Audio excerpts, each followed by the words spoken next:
Hare Krishna. Welcome you all in the class. आज की class में आप सभी का बहुत बहुत स्वागत है। जैसा कि हमारा ये स्पेशल सेशन है भक्ति संदर्भ के ऊपर, राइट। तो हम आगे आज हम देखेंगे, हमने वैदिक भक्ति तक देखा था। अब हम उसके आगे समझने की कोशिश करते हैं।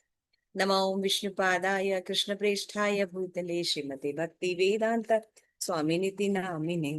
नमस्ते सारस्वती देवी गौरवाणी प्रचारिणी निर्विशेष शून्यवादी पाश्चात्य देशितारिणी। जय श्री कृष्ण चैतन्य प्रभु नित्यानंद श्री अद्वैत गदाधर श्रीवासादि गौर भक्त वृंद। हरे कृष्ण कृष्ण कृष्ण हरे हरे, हरे राम राम राम हरे हरे।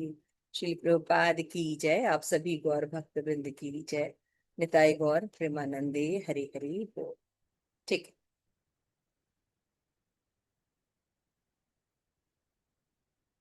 सो हमने लास्ट जो पिछली बार देखा था उसमें हम एक्चुअली बार बार रिकैप करेंगे, that is very long class.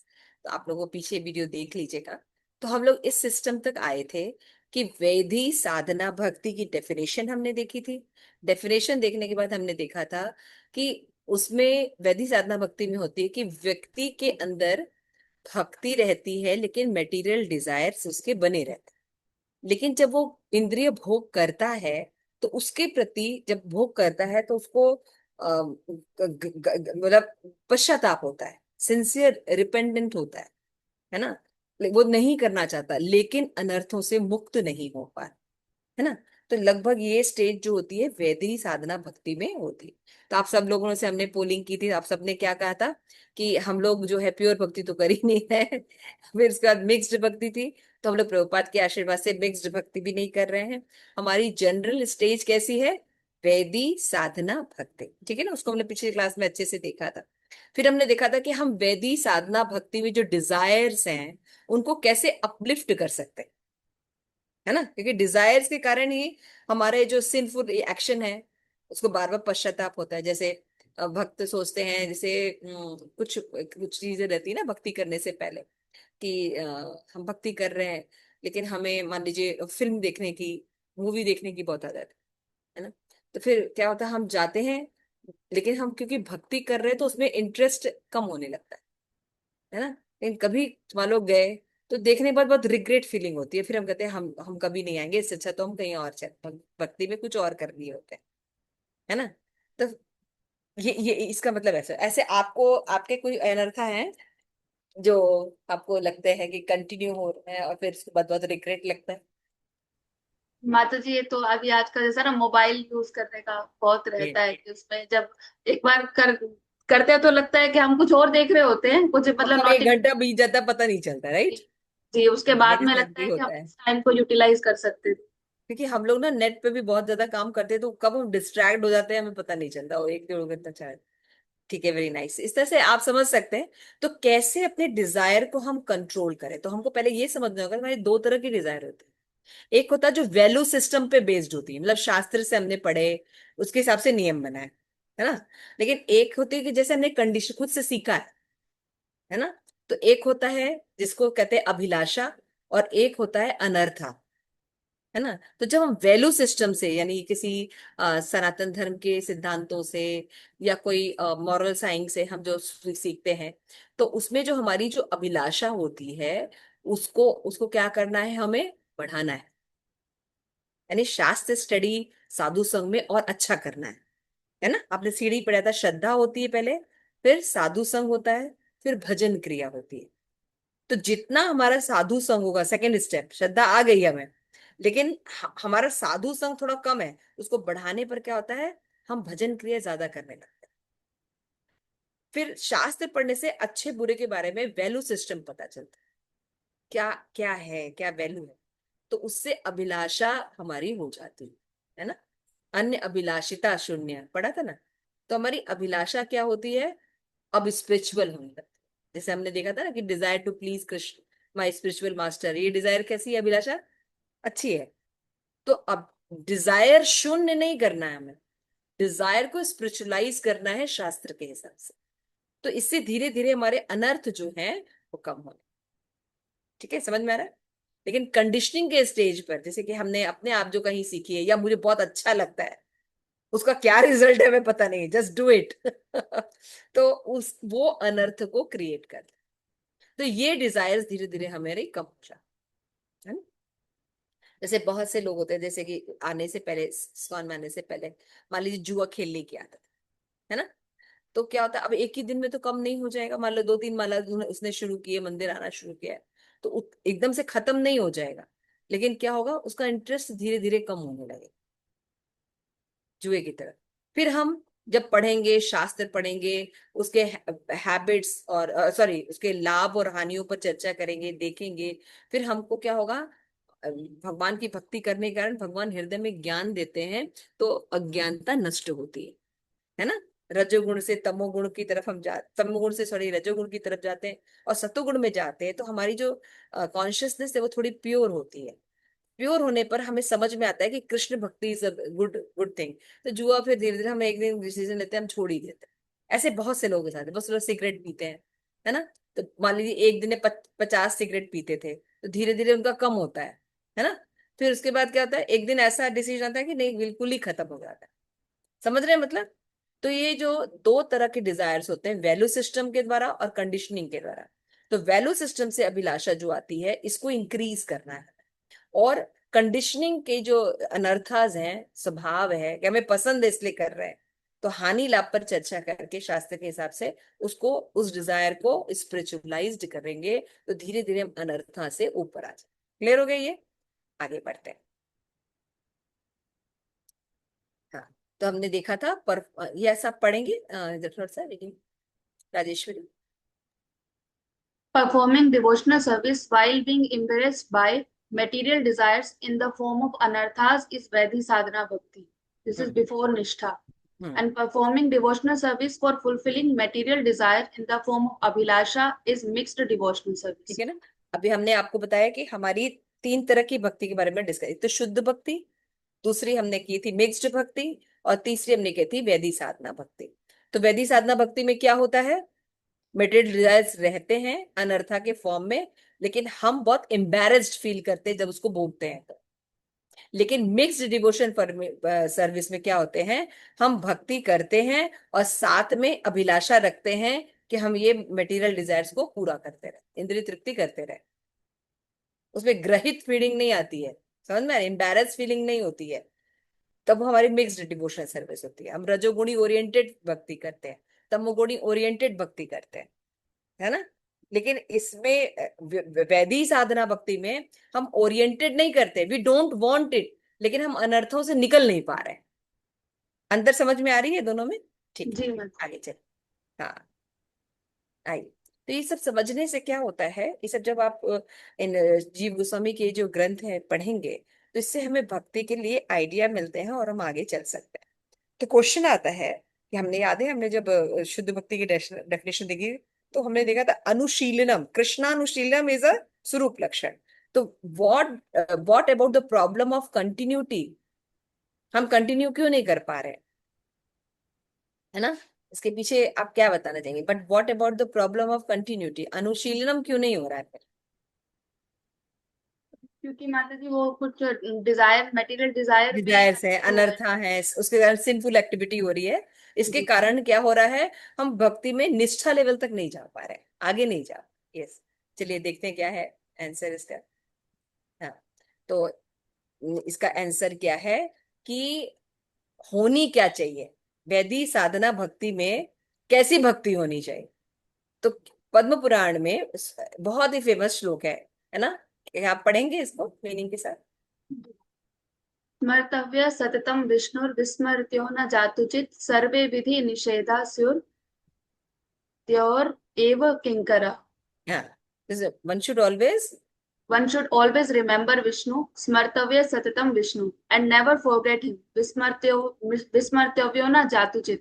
All injunction and prohibition, Sarva Vidhi Nisheda, are dependent on these two principles.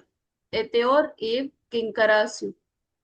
हाँ समझ में आ गया। इधर बहुत फेमस श्लोक है, सब हम सब जानते हैं कि वैदिक साधना भक्ति का लक्ष्य है कि हमें सदैव, सतत, निरंतर यानी हर पल हर क्षण भगवान का याद बनी रहे, हम कभी भी किसी एक क्षण भी भगवान को ना भूले।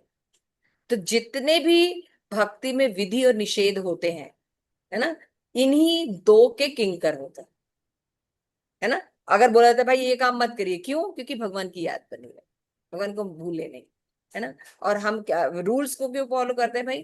कि हम भगवान को हमेशा याद रख सकें, खूब भूले नहीं।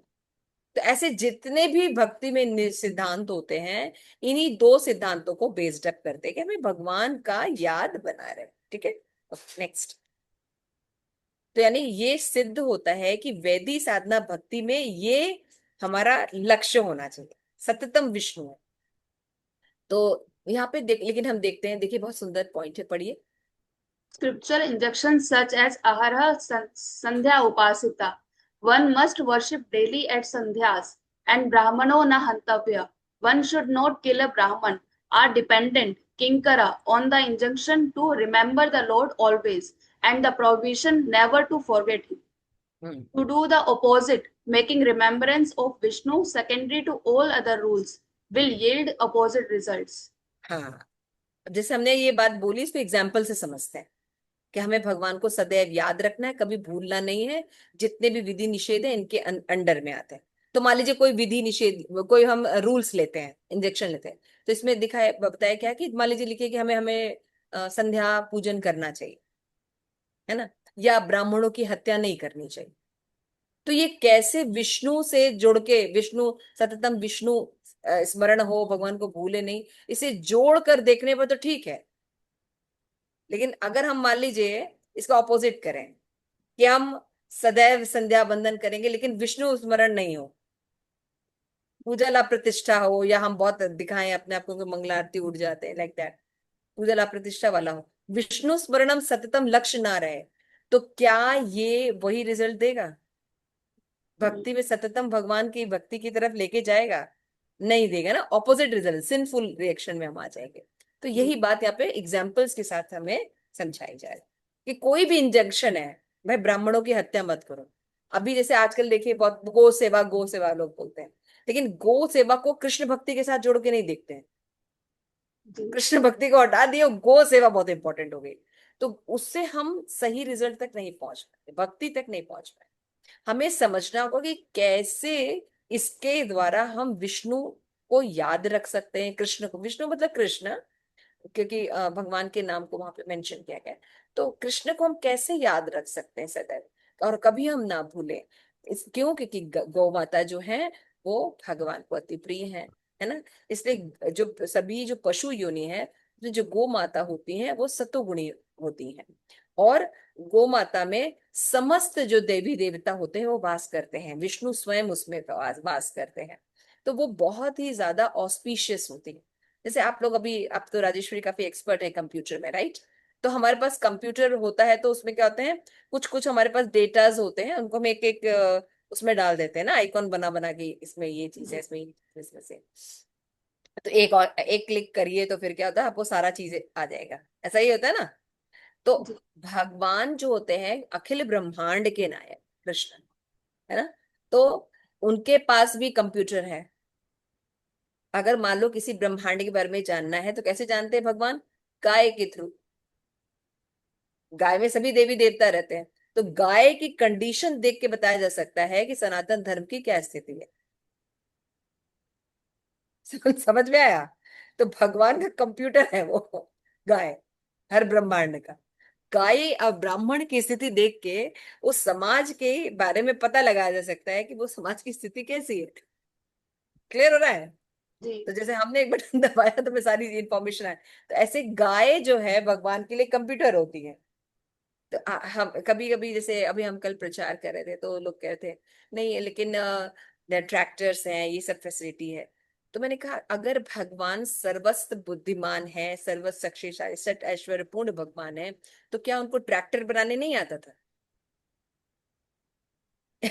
या ट्रैक्टर के अलावा और जो आज हम डेवलपमेंट कर रहे थे, क्या वो उनको करने नहीं आता था? या हम आज कितनी तरह के पोस्ट पर जाना चाहते हैं, क्या भगवान उस पोस्ट को लेने के काबिल नहीं थे? भगवान ने क्यों अपने आप को ग्वाले के रूप में रखा, है ना। और भगवान ने क्यों बैल सिस्टम से खेती करने के लिए कहा? कुछ तो रीजन होगा ना। तो जब हम डीपर स्टडी करते हैं, परंपरा से ज्ञान लेते हैं, तो हमें हर चीज का महत्व पता चलता है कि भगवान ने अगर ये क्रिएशन की है तो उसका पर्पस क्या है। We should know the right purpose. और अगर हम ये परंपरा से ज्ञान नहीं लेते तो मेंटल स्पेकुलेशन के थ्रू हमारे पास नॉलेज होती है, और वो सही नॉलेज नहीं।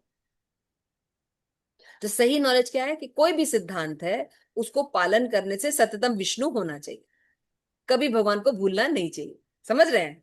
लेकिन जी अगर हम इसका ऑपोजिट कर दें, सेकेंडरी कर दें विष्णु स्मरण, तो हम इसके उल्टे रिजल्ट्स पे जाएंगे।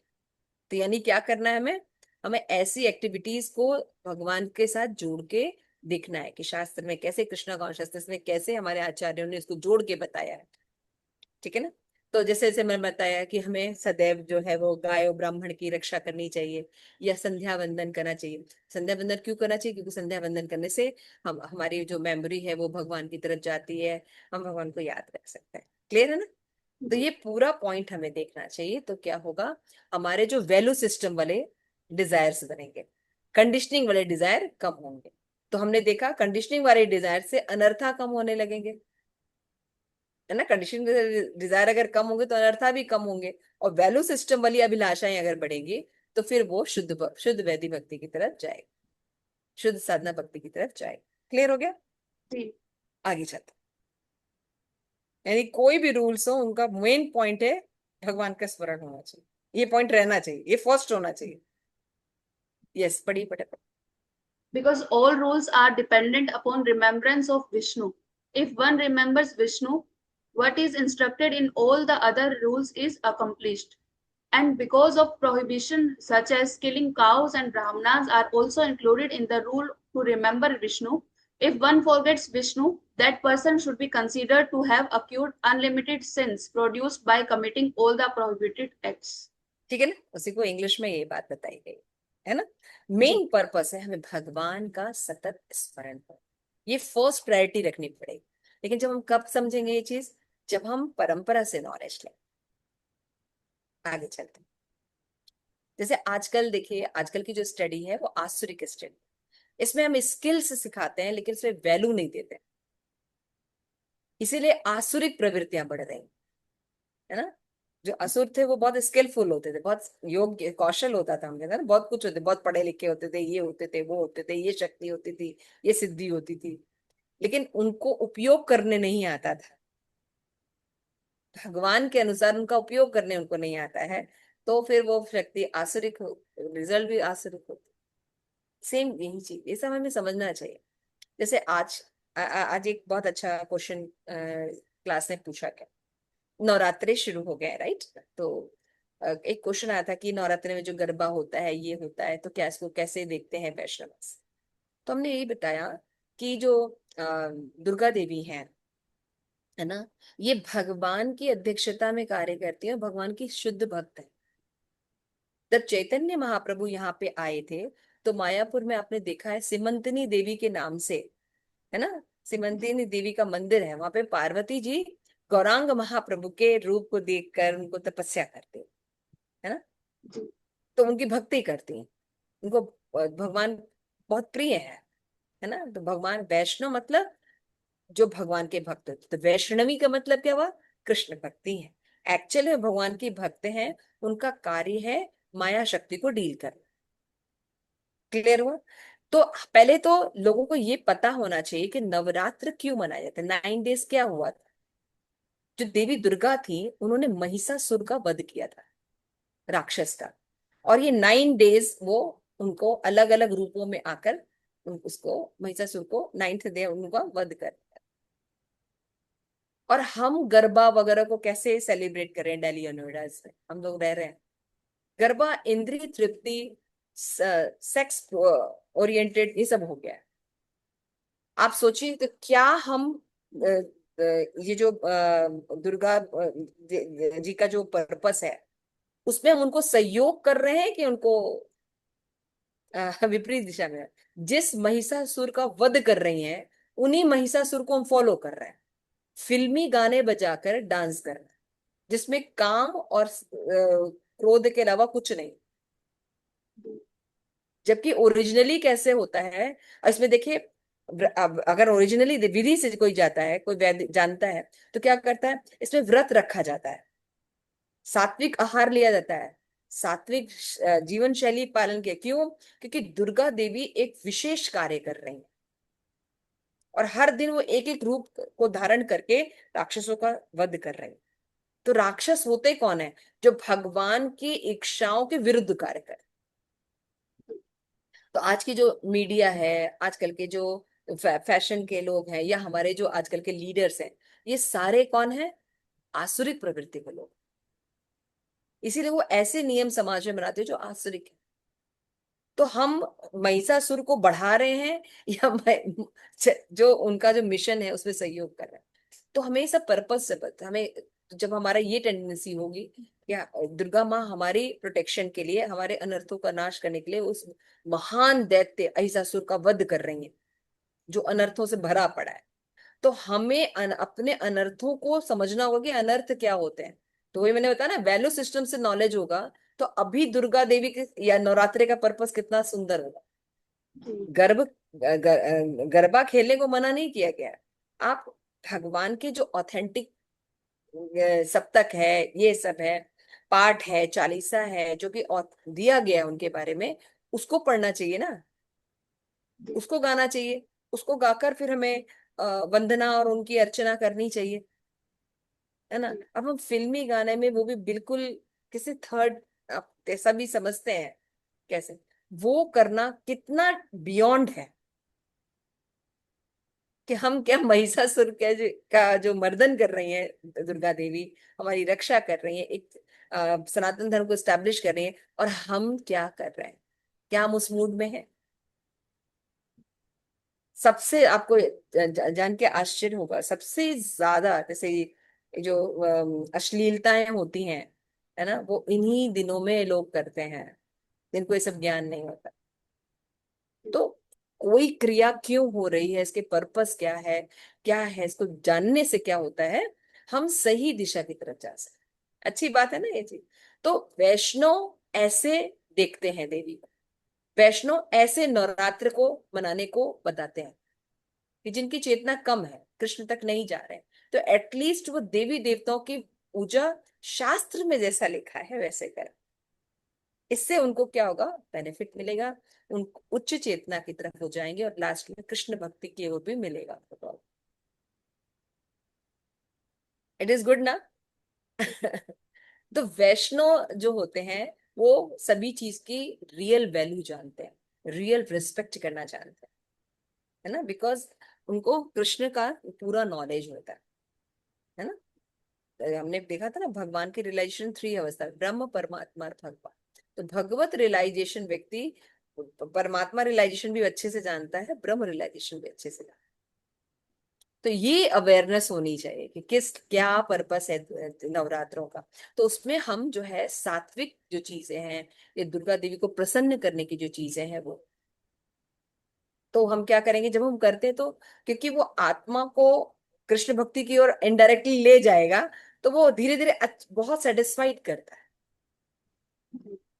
क्योंकि वैष्णवी है दुर्गा देवी, हम जानते हैं ना, वैसे बताया सेमंतिनी देवी के रूप में वो ऑलरेडी मायापुर में गौरांग महाप्रभु की तपस्या है, और उनका पर्पस क्या है। तो इस तरह से देखिए, देखना चाहिए, है ना। सततम कब मतलब होता है एवरी डे एवरी से। अब बात क्या आती है, हमने पहले श्लोका क्या देखा था, सततम स्मरणम विष्णु, इसे वैदिक भक्ति, वैदिक साधना भक्ति। तो प्रश्न ये उठता है, हम तो साधन अवस्था, हम तो सततम नहीं कर रहे हैं, तो क्या हम वैदिक साधना भक्ति नहीं कर रहे हैं? तो इसका आंसर है कि सततम जो है वो मुक्त अवस्था है ना, लक्ष्य है।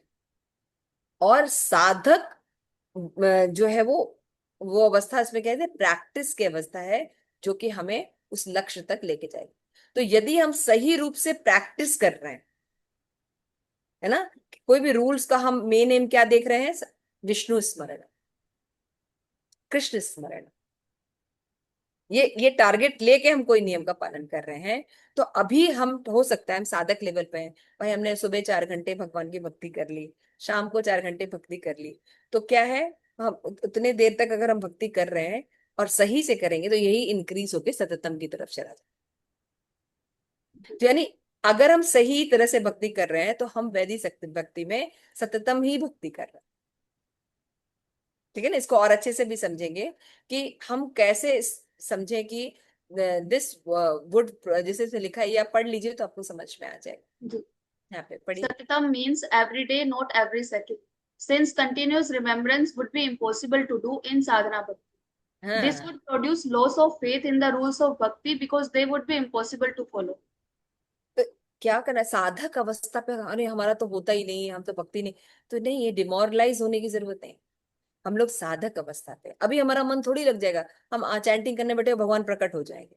नहीं, अभी हमें ये करना चाहिए कि हम अपने आप को बैठ के माला करें, फिर धीरे धीरे अपराधों की से धीरे धीरे रिमूव करें। तो इस तरह से हम प्रोग्रेस अगर कर रहे हैं तो वो भी सही स्टेज है, क्योंकि ये लक्ष्य किसकी तरफ है? सततम विष्णु की तरफ, जी।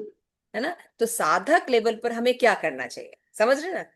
जैसे जी। लोग फ्रस्ट्रेटेड, नहीं हम तो हरिदास ठाकुर की तरह नहीं कर पा रहे हैं हम तो बाकी जो आचार्य से, रूप गोस्वामी से कितना भक्ति करते थे, प्रभुपाद की इतनी भक्ति, हमारे गुरु जन की इतनी भक्ति, हम लोग तो नहीं कर रहे हैं। तो डिप्रेस होने की जरूरत नहीं है। साधना की अवस्था पे हमें ये देखना है कि हम एटलीस्ट नियमों का ठीक से पालन करें। जी। ये नियम ऐसे हैं कि इसको साधु संग में करने से प्रेम की ओर हम अग्रसर होंगे। जी। आगे तो चलते हैं। अच्छा माता था, जी, अच्छा तो क्वेश्चन इसमें था। ऐसे भी समझ सकते हैं, जैसे अगर मान लो कोई अभी भक्ति में एंटर ही हुआ है, तो वो अगर रोज 2 माला कर रहा है तो वो भी सततम ही है।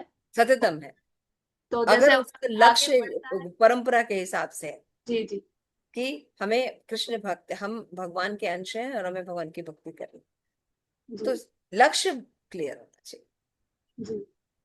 तो साधक अवस्था पे कैसे समझेंगे इसको, देखिए बहुत सुंदर से आगे बता रहे हैं और क्लियर, ये डायग्राम देखेंगे ना आप, कि किस तरह अनुशीलम जो है साधक अवस्था पर कैसे हो रहा है, निरंतर कैसे समझेंगे।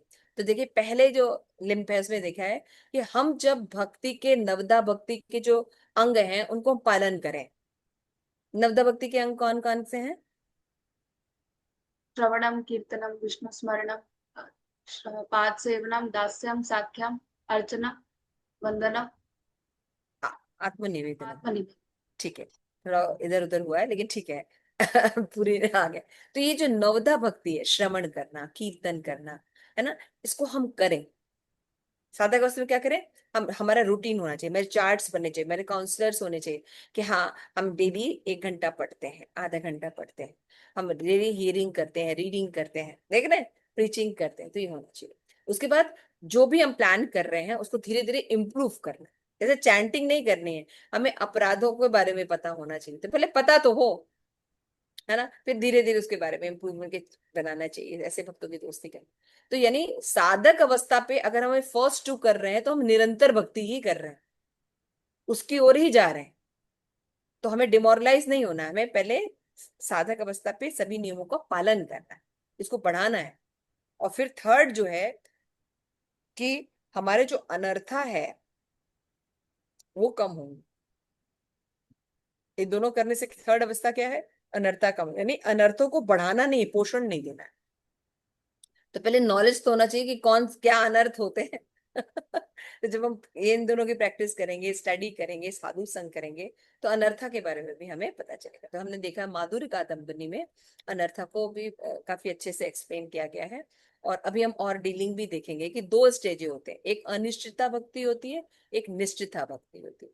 अनिश्चिता भक्ति में क्या होता है कि व्यक्ति जो है संघर्षशील रहता है, ऊपर नीचे भक्ति होती रहे, आज बहुत अच्छी हुई, कल नहीं होगी, फिर मन नहीं लगेगा, ऐसे ऐसे ऐसा होता है, ऊपर नीचे होता रहता है। तो वो अवस्था भी हम देखेंगे भी कि किस तरह से विश्वनाथ ठाकुर ने बताया है। तो भजन क्रिया हमें जब समझ में आएगा तब फिर हम अनिश्चिता भक्ति से निश्चिता भक्ति की तरफ जाएंगे। तो निश्चिता भक्ति में भी कुछ प्रॉब्लम्स आते हैं, अनर्था होते हैं, तो वो कौन कौन से होते हैं, क्या होते हैं, तो उसके बारे में हम जानेंगे। तो फर्स्ट टू जो है वो हम परफॉर्म कर पाए। क्लियर है? तो फर्स्ट टू को हमको करना है, साधना करनी है। तो हम कैसे, हम अनुशीलन की तरफ जा रहे हैं, हम साधक के लेवल पर हम यहीं तक करें पहले, और अनर्था धीरे धीरे रिड्यूस करें। ठीक है, क्लियर हुआ यहाँ तक? आगे चलते हैं। पढ़िए। The nature of firefighting keeps changing gradually till one reaches Nishtha. और ये कैसा होता है प्रोसेस? एकदम सीधे नहीं, धीरे धीरे होता है, स्टेप वाइज। पहले श्रद्धा होती है ना? श्रद्धा कोमल उत्कल श्रद्धा भी दो प्रकार की होती है ना? अभी आगे पढ़ेंगे आप लोग, बहुत बहादुर कादम ने तो बहुत डिटेल में सब चीज दिया हुआ है, और हमने इसको कवर अप भी किया है ना? आप वो वीडियोस देख सकते हैं बहादुर कादम, कैसे श्रद्धा जो होती है कितने प्रकार की। तो श्रद्धा पहले कोमल श्रद्धा होती है, फिर बढ़ेगी, साधु संग होता है तो पहले कम होता है ना? फिर भजन क्रिया का आता है, फिर अनर्थ का देती, फिर निष्ठा का। निष्ठा लेवल पर आने पर भक्ति जो है वो एक कंटिन्यू अवस्था में चलती है, मतलब आपने जो सेट कर दिया वो कंटिन्यू रहता है। लेकिन जब तक निष्ठा भक्ति नहीं आती है, तब तक क्या होता है? ऊपर नीचे होता है।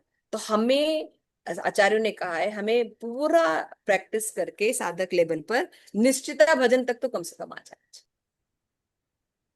ठीक है ना? तो साधक अवस्था पे हमारा पहला लक्ष्य होना चाहिए कि हम एटलीस्ट निष्ठा अवस्था तक है, तो यानी हम सततम की तरफ जा रहे हैं। क्लियर हो रहा है? आगे चले। ग्रेजुअल प्रोसेस है और धीरे धीरे होगा। फिर हम देखेंगे, विश्वनाथ चक्रवर्ती ठाकुर ने, माधुका ने बहुत अच्छे से एक्सप्लेन किया है कि पहले, अच्छा हम बता रहे अनिश्चिता भक्ति बोल रहे हैं, तो अनिश्चिता भक्ति में क्या क्या स्टेजेस आता है ना? तो स्टेज होते हैं 6। पहला क्या है? उत्साहमय। उत्साहमय में जो होता है वो होता है फॉल्स कॉन्फिडेंस। है ना? शुरू शुरू में बड़ा जोश रहता है, जब भक्ति में आता है ये भी करेंगे वो भी करेंगे, ये कर लेंगे, बहुत कुछ कर लेंगे, लेकिन बाद में बिल्कुल जीरो। एक ही दिन में 64 माला करेंगे। फिर उसके बाद एक भी माला नहीं होगी। तो शुरू में तो बहुत कॉन्फिडेंस रहता है, लेकिन कंटिन्यू, क्योंकि कंटिन्यू कोई व्यक्ति क्यों नहीं कर पाता? मैंने पिछले क्लास में भी आप लोगों को बताया था, मंडे क्लास, क्योंकि श्रद्धा हमारी 4 चीजों पर बेस्ड नहीं होती है ना? मैंने बताया था ना, शास्त्र, साधु संग, है ना, वस्तु विषय नहीं होता, है ना? याद है आप लोगों को? क्लास में, मंडे क्लास में हमने एक्सप्लेन किया था, वस्तु वस्तु विषयों पे नहीं होता है। और जो श्रद्धा होती है वो साधु संग पर नहीं होती है, शास्त्र पर नहीं होती है, और परंपरा से नहीं होती है। तो वो श्रद्धा जो है वो ज्यादा दिन टिकती नहीं, थोड़े दिन के तो बड़ा अच्छा से करते हैं, लेकिन उसके बाद नहीं कर पाते। तो इसीलिए उत्साहमयी अवस्था में ये अवस्था, अभी इसको और हम लोग डिटेल में देखेंगे। दूसरा होता है घन तरला, है ना? इसमें हम स्पॉन्डिक एंडेवर्स करते हैं। घन, कभी बहुत अच्छा होता है, कभी बिल्कुल नहीं आता है ना? घन तरल की स्थिति। व्यूअर्स विकल्प में इनडिसीजन के, ये करें, चलो सब कुछ छोड़ देते, वृंदावन जाते, बिल्कुल सही बोल रहे हैं, नहीं लेकिन कभी कभी भाई एकदम से ऐसे भी तो नहीं रह सकते ना, तो पत्नी पकौड़े तो बनाती ही थी कम से कम। तो चलो उसके अंदर लाख प्रॉब्लम है, लेकिन चलो ठीक है, फिर वापस आएंगे, है ना? हम सन्यास ले लें क्या? या ब्रह्मचारी बन जाए, है ना? तो इम्प्रैक्टिकल रहने के कारण इन डिसीजन, इसको कहते हैं व्यूड विकल्प। और विषय संगारा, विषय संगारा की स्टेज में क्या होता है? हम अपने सेंसेस के साथ, विषय में जो लगे हुए सेंसेस हैं उसको क्या करते हैं हम? उससे स्ट्रगल करते हैं, माइंड और सेंस से हम स्ट्रगल करते हैं, है ना? विषय संगारा में, विषय में क्या होता है? जैसे heart is absorb in material, is far from obtain devotion to Vishnu. तो देखिए, जो विषय संगारा है और व्यूड विकल्प है, इसमें अंतर है ना? Inability to control mind and senses is विषय संगारा, कि हम अपने माइंड और सेंस को कंट्रोल ही नहीं कर पा रहे, इंद्रिय तृप्ति कर ही रहे हैं, इसको क्या कहते हैं? विषय संगारा, है ना? लेकिन inability to control the mind and senses, कि हम जो है कर पा रहे हैं, मतलब उसमें कर पा रहे हैं, लेकिन सही डिसीजंस नहीं ले पा रहे। अभी और अच्छे से एक्सप्लेन होगा, इसको एक्सप्लेन करेंगे। फिर नियमक क्षमा किस पर, कि हमने जो है नियम तो बना लिया, लेकिन कंटिन्यू हम उसको फॉलो नहीं कर पा रहे, ये भी स्टेज आती है। और तरंग रंगनी की स्टेज में क्या होता है? कि हम भक्ति करते हैं लेकिन भक्ति का गोल सततम विष्णु न होके पूजा लाभ प्रतिष्ठा रहती। क्लियर हो गया? तो ये जो स्टेजेस होते हैं अनिश्चितता भक्ति में आते हैं, जो कि ऑब्स्टिकल है, अनर्थ को जन्म देते हैं। आइए इसको अच्छे से देखते हैं। तो पहला आते हैं उत्साह में, फॉल्स कॉन्फिडेंस। जरा पढ़िए तो, इसमें देखिए बताएंगे कैसे फॉल्स, क्या क्या विचार आता A Brahman child, having just begun study of the scriptures, thinks he has immediately become a learned scholar worthy of everyone's praise. है, क्या समझ में आया? मतलब जैसे कि वो अभी ब्राह्मण एक बालक है, वो अभी स्क्रिप्चर्स पढ़ना स्टार्ट किया है, लेकिन उसको एकदम ऐसा लगता है कि सब लोग ऐसा समझे कि कि सब बहुत चीज का ज्ञान हो गया। पंडित बन हाँ, गए। सब चीज का तुरंत इमिडिएट ज्ञान हो जाए, है ना? इसको कहते हैं फॉल्स कॉन्फिडेंस। ऐसा थोड़ी होता है, you have to give time, so many years we can spend, then we can understand one little bit. Okay, okay, next. Similarly, a person just beginning devotional service may develop the audacity to think that he has mastered everything. He is called Utsahamai or fulfilled, puffed up by enthusiasm. हाँ, तो समझ में आएगा कि similarly person just begun devotional service, develop क्या कर जाए, mastery कर ले वो। तो दिस इज कॉल्ड उत्साह, उत्साहमय, इंथियाजम। मेरे ख्याल से आप सब इससे सहमत होंगे कि ये काफी हमारे अंदर रहता है। ओके, नेक्स्ट आया घन तरला, है ना? तो घन तरल में क्या करते हैं? पढ़िए, पढ़िए, इसको समझ में The आएगा। same, हाँ, the same child sometimes become diligently engaged in the studies, and yet at another time, because of inability to understand the scriptures and lack of real taste, becomes neglect, negligent. In the negligent. same way, in the same way, a new devotee will sometimes practice the different activities of the devotional service and sometimes neglect them, हाँ, being sometimes assiduous at and at okay, other times negligent. His endeavors is called ghantaral, condensed, dilute, thick and thick. Thick and thick and thin. जी, कभी बहुत अच्छी भक्ति होगी, कभी बिल्कुल नहीं होगी। कभी हम बहुत अच्छे से भगवत नाम जाएंगे, साधु संग करेंगे, सब हो रहा है, बाकी बिल्कुल बिल्कुल खत्म हो गया। कार्तिक में हम बहुत एक्टिव थे, लेकिन कार्तिक के बाद हम कुछ भी नहीं करते हैं क्योंकि बीमार हो गए। तो like that, thick and thin, घन तरला, ये दूसरा स्टेज है। तो इसमें क्या होता है, ये जो 6 स्टेज है, ऐसा नहीं कि एक के बाद एक आता है।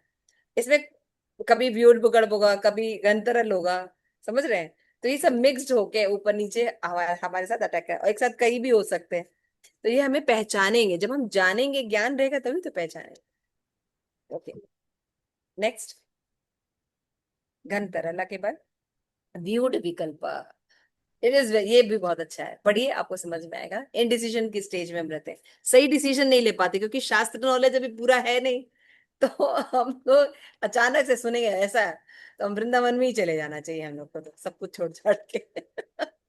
देखिए, पढ़िए, बहुत अच्छे चेस में है, बताइए। Shall I just spend my life happily in family life, making my wife, children Krishna conscious and worshipping the Lord?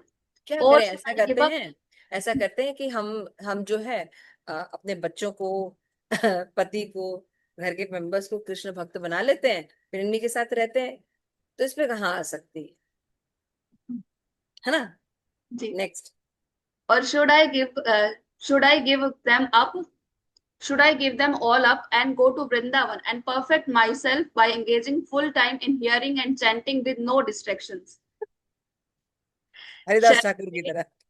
shall I wait until the last stage after enjoying all sorts of pleasures when I have finally understood that the whole material world is simply a forest fire of हाँ infliction? भाई, पूरा संसार क्लेशों से भरा हुआ है, मतलब अभी समझ है तो बिल्कुल सब कुछ एक ही झटके में इंद्रिय तृप्ति खत्म हो जाएगी। अनंत कालों से हम उसको भोगते चले आ रहे हैं। या Or should I renounce right now? अभी छोड़ देना चाहिए, सब कुछ, सब माया है। ठीक है, तो ये सब फल्गु वैराग्य है, हमने पढ़ा ना, रूप गोस्वामी में 2 तरह के वैराग्य, फल्गु एंड रियल वैराग्य। ओके, नेक्स्ट, नेक्स्ट, नेक्स्ट क्या है? वीड विकल के बाद, वीड विकल में ये बहुत अच्छा वर्स है, श्रीमद् भागवतम का 331-40 में, इसको पढ़ लेते हैं, पढ़िए। योपायति सने माया योषि देव विनिर्मता ताम एकतेश मनो मृत्युम तरनेर कुपम ivavyratam. Maya in the form of a woman, Maya Yoshita, created by the Lord, Dev Vinirmita, approaches the man gently, Upayata Saneha. One should see her as death, Tam Iksheta Atmano Mrityum, like a well covered with grass. Hmm Traner Evatam Kupam Eva. इसमें क्या बताया गया है कि कैसे माया जो होती है ये किसके द्वारा क्रिएट की गई, भगवान के द्वारा क्रिएट की गई है। ये किस तरह से जेंटली आती है, जो विषय भोग भोगना चाहते हैं उनके पास ये बड़े काम रूप में आती है ना, उसमें ना कि ऐसा करेंगे सबको कृष्ण भक्त बना लेंगे और आराम से रहेंगे साथ में, उसमें दिक्कत क्या, सब तो कृष्ण भक्त बन गए। हाँ तो इस तरह से कैसे माया एंट्री रखती है कि आसक्ति में हम बने रहते हैं, है ना, अप्रोच करती है। और फिर हमें one should see her age death like a covered with, जैसे कहते हैं ना एक कुआं है ना, अंदर से पूरा सूखा हुआ है, इसमें सांप वगैरह सब कुछ है, लेकिन ऊपर से घास का एक चादर डाल दिया गया है, तो अगर किसी का पैर पड़ेगा तो क्या होगा, धड़ाम से नीचे गिरेगा। तो लगता है कि हम बिल्कुल विरक्त हैं, बिल्कुल मुक्त मुक्त हरिदास ठाकुर जैसे हो गए हैं। लेकिन एक्चुअल में हम आसक्ति में ही पड़े हैं, शुद्ध भक्ति की तरफ नहीं रहते, है ना, इसीलिए इनडिसीजन की स्टेज में रहते हैं। विषय संकारा पढ़ा था ना मैं। आगे चलिए, पढ़िए। By such statements, the Lord depreciated such renunciation. Therefore, for the time being, I will just work to keep my body alive. Hmm Later, after satisfying all my desires, I will enter Vrindavan and engage in worship to the Lord 24 hours a day. 24 hours इस तरह से immature रहने के कारण हम indecision की stage में रहते हैं। नेक्स्ट स्टेज आगे, समझ में आ रहा है ना, ये तो क्लियर है सबको, जाने ही है।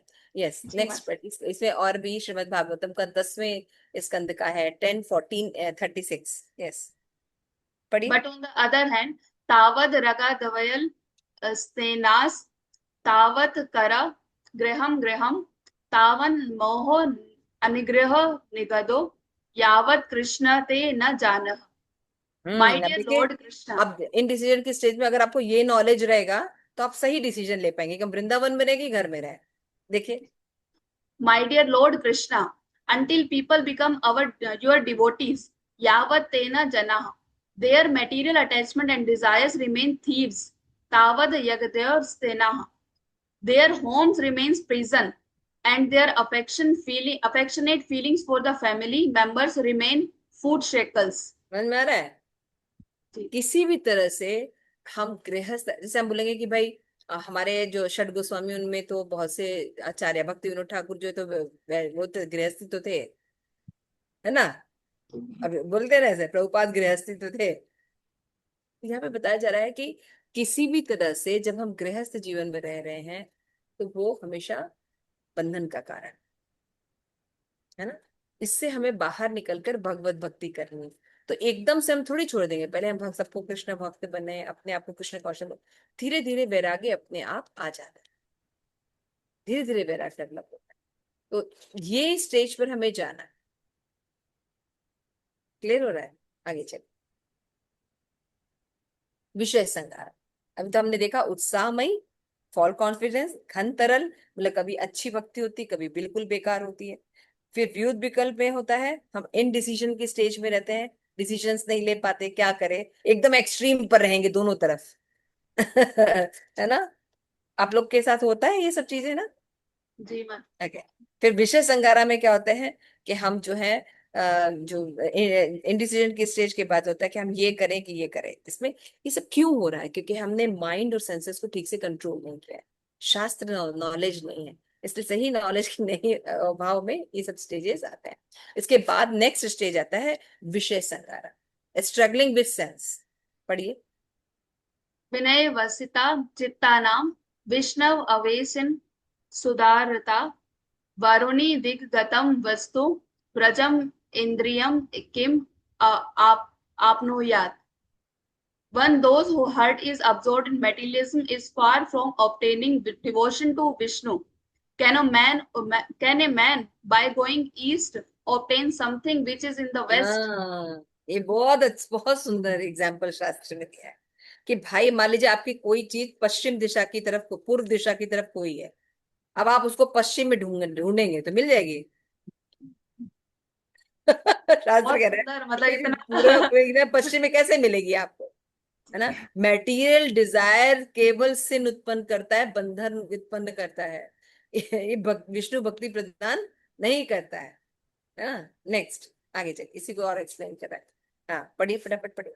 understanding that material enjoyment is forcibly carrying him away and impairing his steadiness in serving Krishna. The devotee resolves renounce his addictions and make shelter of the holy name. Hmm. But many times his attempts at renunciation often and in enjoying that is trying to renounce.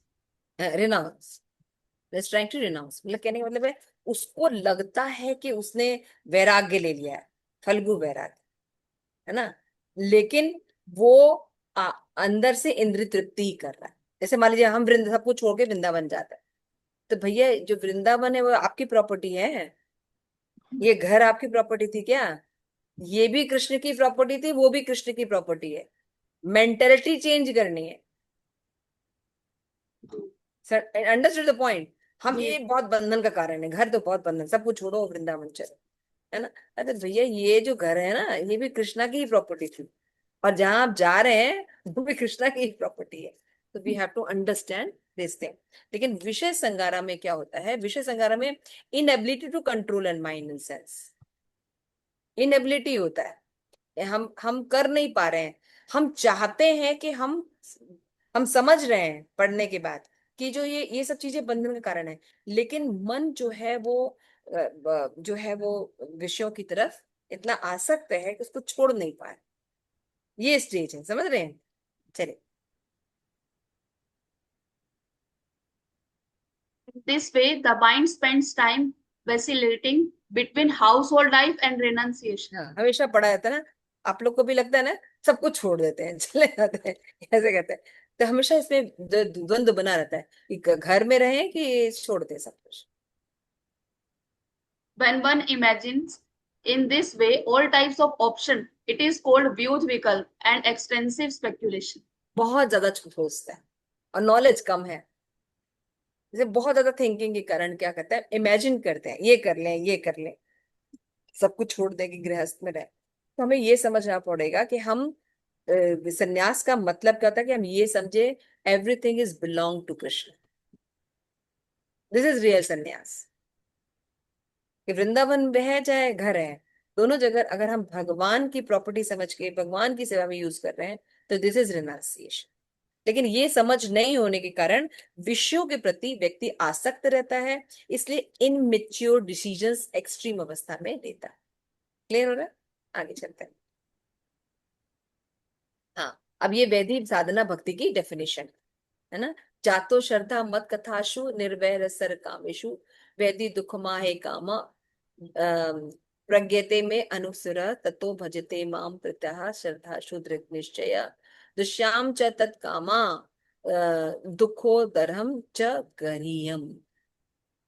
पढ़ा था ना हमने 11th canto का, कि वैदिक भक्ति की, वैदिक साधना भक्ति की डेफिनेशन हमने क्या पढ़ी थी? हमने पढ़ी थी कि उसको गलत कार्य में जाता है लेकिन उसको गिल्टी फील होता है, वो छोड़ नहीं पाता है, लेकिन भगवान की शरणागति में रहता है, इसको वैदिक भक्ति कहते हैं, है ना।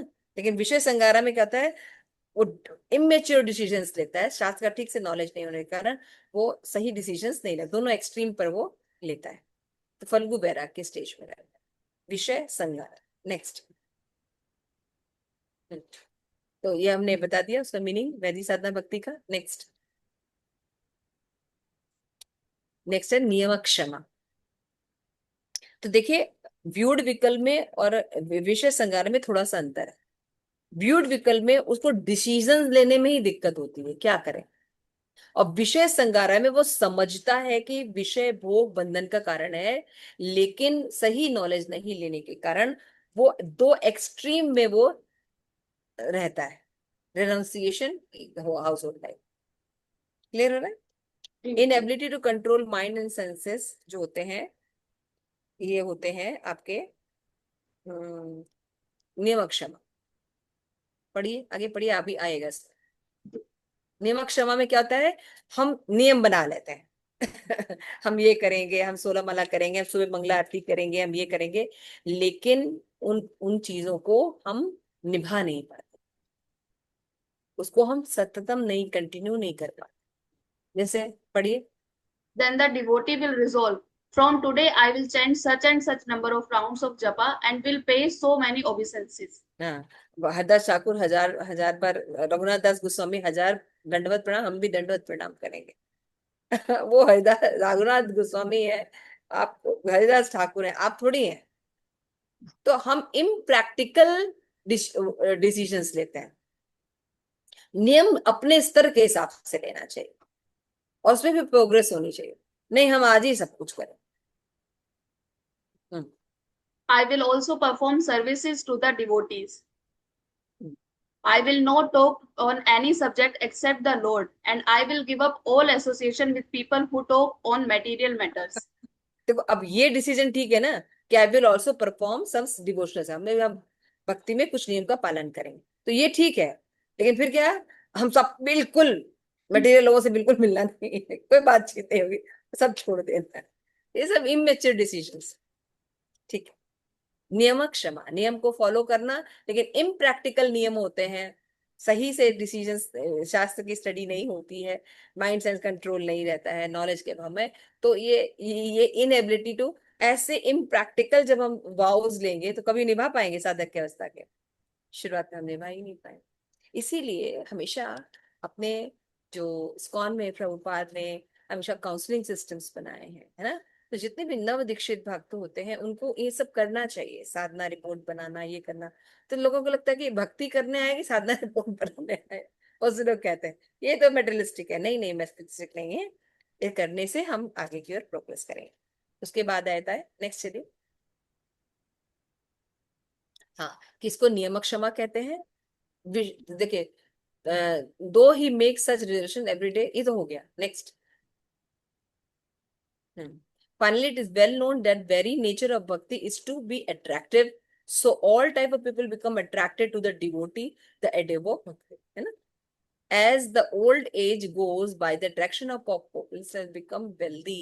ये सब वही है, उसी का है, पूजा लाभ प्रतिष्ठा कैसे करते हैं, मतलब भक्ति करते हैं, लेकिन भक्ति का पर्पस विष्णु स्मरण नहीं होता है, भक्ति का पर्पस होता है पूजा लाभ प्रतिष्ठा बढ़े, इसको कहते हैं तरंग रंगनी, है ना। हम कैसे पोजीशंस, पद ले लें, है ना, मतलब ब्राह्मण दीक्षा क्यों लेनी है, क्योंकि ऑल्टर में जाके थोड़ा सा रहेंगे तो थोड़ा सा रुतबा रहता है, तो ब्राह्मण पर्पस का तो मतलब ही नहीं पता। तो भक्ति करते हैं लेकिन पूजा लाभ प्रतिष्ठा के, इसको कहते हैं तरंग रंगनी। ये बहुत सूक्ष्म रूप में अनर्थ होता है, इसको समझने के लिए हमें साधु संग में बहुत ज्यादा रहना पड़ेगा, तब ये सब अनर्थ के बारे में हमें दिखाई देगा। ठीक है, नेक्स्ट।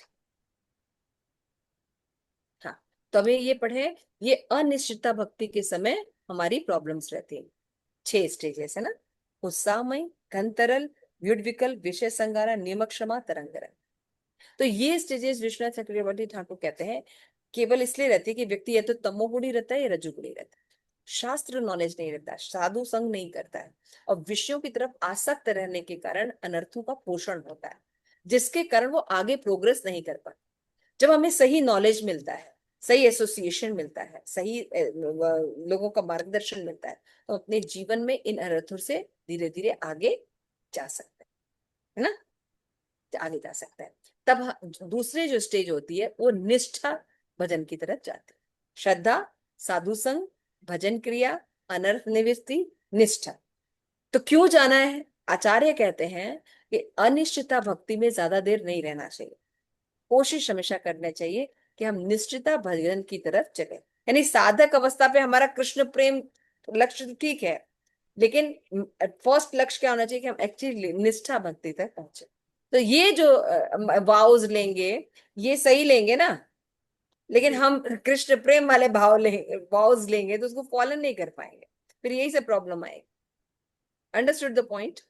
ओके, तो अभी हम निष्ठा भजन पे आता है। जब हम निष्ठा भजन भी करते हैं, मतलब रेगुलर सब चीज अच्छी चल रही है, हमारी साधना अच्छी चल रही है, हमने जितने भी नियम बनाए वो ठीक चले, लेकिन उसमें भी क्या होते हैं, एक पहला होता है लय। ये बहुत लोगों को प्रॉब्लम, नींद आना, है ना। नींद कब आती है, जब हमको सेकंड विक्षेप होता है, यानी इतना सब्जेक्ट मैटर तत्व ज्ञान अच्छा ही नहीं लगता। तो शुरू में लीला पढ़ा रहे तो अच्छा लग रहा था, ये तत्व ज्ञान और ब्रह्मांड बताने से क्या फायदा, है ना। तो उसमें मन नहीं लगता, है ना, विक्षेप होता है ना। तो ये दूसरा ऑब्स्टिकल आता है। उसके बाद अप्रतिपाती, ये स्टेज में क्या होता है, हम डिसइंटरेस्ट होते हैं स्पिरिचुअल टॉपिक को तत्वतः समझने में। समझ रहे हैं ना, तो तत्वतः नॉलेज है कितने लोगों को अच्छा लगता है, बहुत कम लोगों को इंटरेस्ट आता है। तो अप्रतिपाती की स्टेज होती है। फिर कसाय होता है। इसमें क्या होता है कि हमारी जो पुरानी आदतें हैं, बैड हैबिट, वो आती है ना। और रसास्वाद, रसा बड़ा, रसास्वाद है ना, कि भक्ति कर रहे हैं लेकिन मटेरियल एंजॉय कर, जो क्योंकि ये करोड़ों जन्मों से हम लोग कर रहे हैं, उसकी आसक्ति बने रहे। तो ये विक्षेप भी आते हैं जब हम निश्चिता भजन करते हैं। नेक्स्ट।